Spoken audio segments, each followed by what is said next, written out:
Hi guys, it's Dante, and we are back with another Dante's Comedy Tips.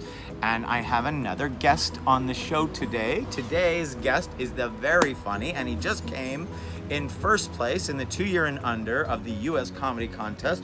And he's a new client of mine, which I'm very proud of.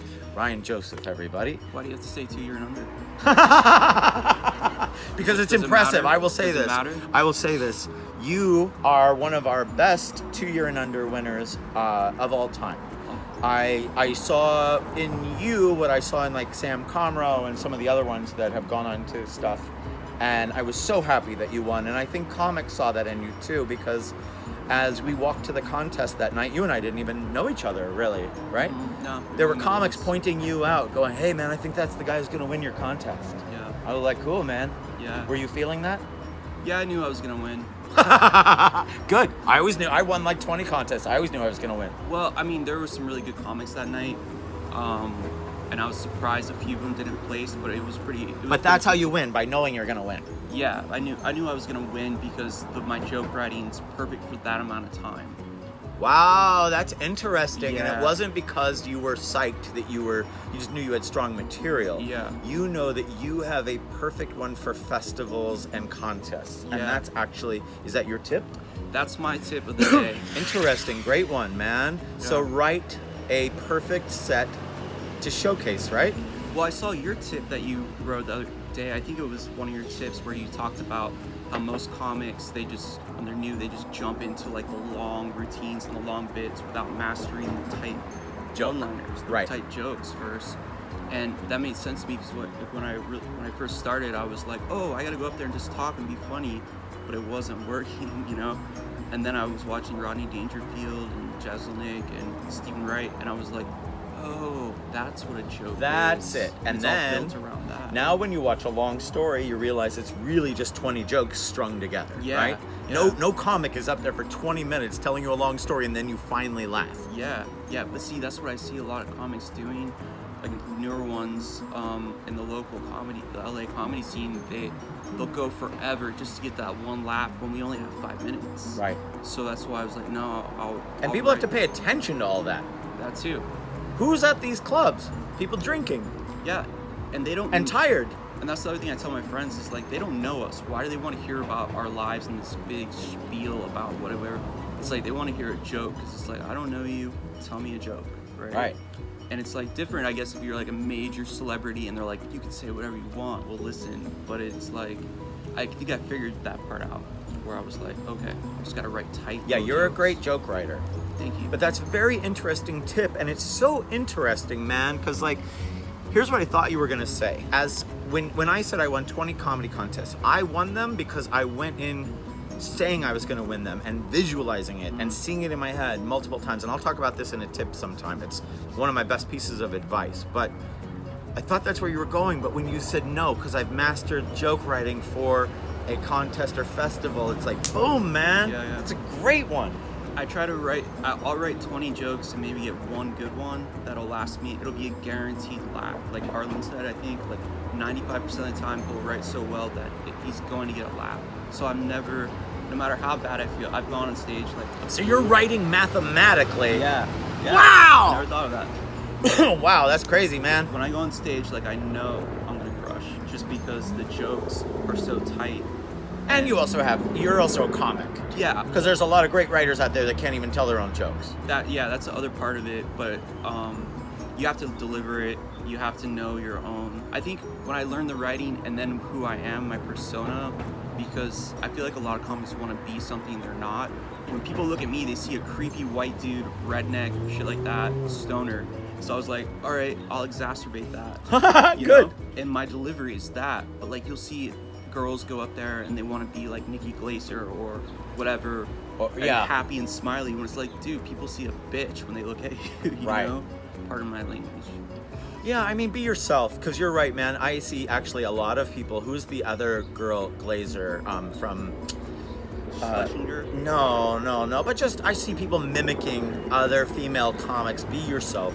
Yeah. Just be yourself, right? Yeah. Like, and there's so much more to you than female or race or Alana gender. Glazer, that's who I was saying. Like, I always see female comics trying to do this because of Alana Glazer. It's like a CrossFit course or something, you know? Yeah. But I think I'm lucky. I'm fortunate that I figured that out pretty quick. It was like I need tight jokes because like now I'm getting longer sets, but like sometimes, but like the 3-5 minute sets, like Kill Tony was nothing. It's like 1 minute. I nailed probably like. So how was Kill Tony? Like, you've been on there. Lots of guys would love to get on Kill Tony. Yeah. Tell them how you got on, what your experience was like, and if there's any tips. Yeah, same tip is that have really short jokes. Like I have one joke. I'm not gonna send dick pics to girls anymore, just women. That's like 5 seconds, right? And I'm on to the next joke. Next one. But you do have to let the lapse a little bit. But when you're in that short, and that was like in the It's contest. just boom. Yeah. Pow. Yeah. Boom. Let them feel it. Right. And then you do let the laughter go a little bit. But Kill Tony, it's like I'll see people go up there again trying to do one story to get to one punchline. Maybe I'm just selfish or I want more laughs. I can't stand just like going 5 minutes, skip one laugh. It's like I've become accustomed to like non-stop laughs. Good. Yeah.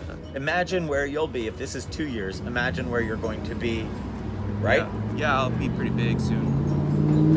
we're hoping. That's the goal. By the way, if you guys hear, that's a police helicopter. We're in Hollywood. All right. I really loved your tips, man. Is there a pet peeve you have for comics? There's a million. Like what? Let's hear them.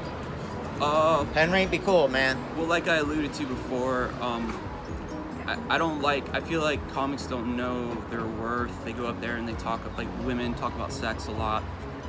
Black guys talk about race a lot. When there's just so much more to you than these social, like, I don't want to say social constructs, but like, you can like dig deeper, I think. Yeah, and you know, I know what you're saying. Like, it's obviously if you're a black person, you're talking about being black. That's not what you're talking about. You're talking about people who turn themselves into the stereotypes of each of those things, right? Yeah. Yeah, I get it. Well, yeah, and like any comic, really, it's just like, I don't want to say hack, but I'm saying it's so. Now I feel like I'm like, oh my god. No, it's all right. These are your opinions. Right. Say Say anything you want, buddy. So when I'm like watching comics, I can tell they're not writing.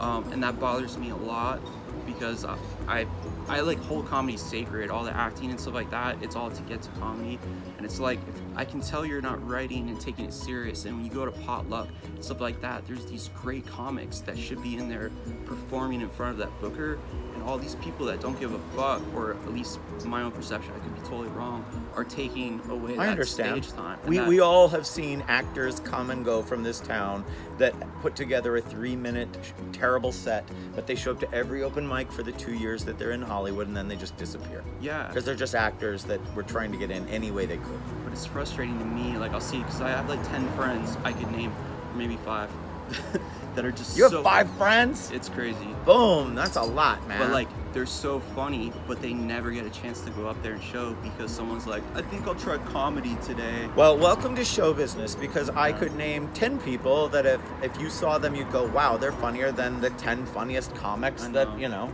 I know, I'm learning to accept. It's just, it's how the world works. It's okay. Not every person who's talented gets famous. It's hard for me to accept that like being funny is not just enough. It's not enough. And being good looking, funny, talented, you can't just come to Hollywood and expect to make it. You have to be determined to make it. Is that what? Yeah, man, you have to just put in the work, because everyone comes here thinking that they're the next one. Everyone goes to high school and is told you're the best looking, you're the one who's gonna make it. You know, all these women and men come here every year, and then comics come here with the best new routines. But yeah, just be patient, because I used to say that good guys finish last, which I always felt I was always broken up with. I was always missing out on, you know, my friends were getting famous, and then I realized what that means to me is, in the end, I have everything. I finished. The good guy finished last. I won last. Yeah. But so what? I still won, and for the longest period.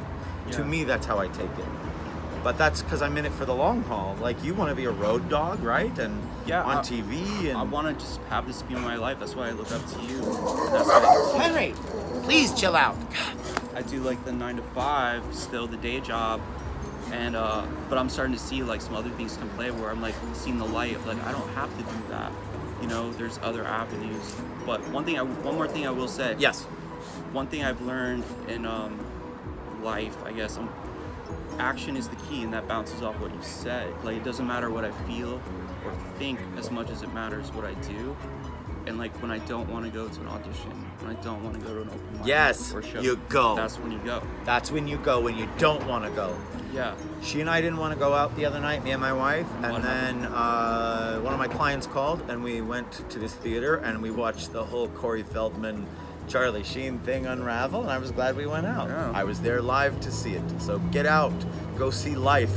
One comic on here gave his tip was, go out at least once a week and forget comedy. And I think that's a pretty good tip, man. You have to also live your life. Yeah. There's too many comics that and that's okay. Turn it into your life. You should. I need That's to how you work get on that. famous. I need to work on that. But you also have to live. You got to go see movies. You still are pop culture, so you have to know pop culture. Otherwise, you get stuck in whatever year you started comedy, because that's your last reference. I think that's what happens to a lot of people when they get like super duper famous, like Madonna level, where they're just separated from reality, and then their art starts to like reflect that isolation.